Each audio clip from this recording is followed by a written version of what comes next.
اس وقت پوری قوم دعا گو ہے کہ بٹگرام میں کیبل کار میں پھنسے افراد بحفاظت واپس آ جائیں۔ یہ واقعہ صبح 7 بجے پیش آیا جب ایک کیبل کار جسے مقامی زبان میں ڈولی کہا جاتا ہے، اس پر سوار ہو کر بچے اسکول جانے کے لیے گہری کھائی پار کر رہے تھے کہ ایک کیبل ٹوٹنے سے یہ ڈولی 900 فٹ کی بلندی پر فضا میں معلق ہو گئی۔ اس وقت پاک فوج ہیلی کاپٹرز کی مدد سے ریسکیو آپریشن جاری رکھے ہوئے ہے، مگر یہ آپریشن انتہائی پیچیدہ ہے۔ ہیلی کاپٹر سے لٹکے ایک SSG کمانڈو نے ڈولی کے قریب آنے کی کوشش کی ہے، مگر ہوا کے پریشر کی وجہ سے ڈولی جھولنا شروع کر دیتی ہے، جس سے نقصان کا خدشہ ہے۔ پھر بھی پاکستانی فوج کے اسپیشل سروسز گروپ کے ایک اہلکار نے کیبل کار میں پھنسے افراد کو پانی اور دیگر کھانے پینے کی اشیاء پہنچائیں۔ نگران وزیر اعظم نے واقعے کا نوٹس لیا اور فوری طور پر علاقے میں ناقص اور حفاظتی انتظامات کے بغیر چلنے والی چیئر لفٹس کو بند کرنے کی ہدایات کی ہیں۔ ہم سب دعا گو ہیں کہ چیئر لفٹ میں پھنسے تمام افراد کو ریسکیو کر لیا جائے، جس میں 10 سے 15 سال کے بچے بھی شامل ہیں۔ لیکن اہم سوال یہ ہے کہ شمالی علاقہ جات جو قدرتی حسن سے مالا مال ہیں، جنہیں سیاحوں کی جنت کہا جاتا ہے، وہاں سہولیات کا فقدان کیوں ہے؟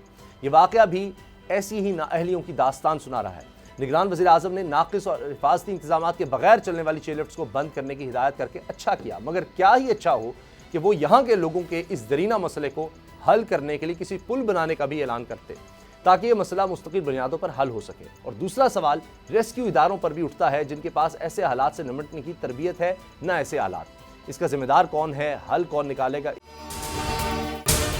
اگر آپ کو یہ ویڈیو پسند آئی تو سبسکرائب کریں اور بیل پر کلک کریں۔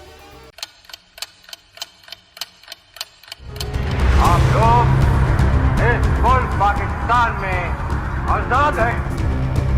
صحافتی اصولوں پر کاربند بول نیوز نے رکھی روایت برقرار۔ بول نیوز کی جانب سے دیکھنے والوں کو یوم آزادی کی بے حد مبارکباد۔ ملک بھر سے جشن آزادی کی تقریبات بول نے دکھائی اپنی سکرین پر۔ پاکستان کے 76ویں یوم آزادی کا جشن بول نے سنائی پاکستان زندہ باد کے نعروں کی گونج۔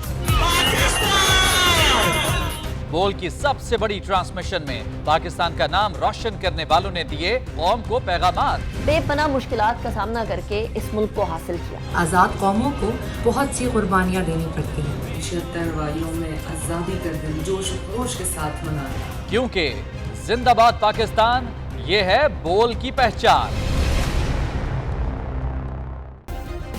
سبسکرائب کریں اور بیل دبائیں تاکہ کوئی خبر رہ نہ جائے۔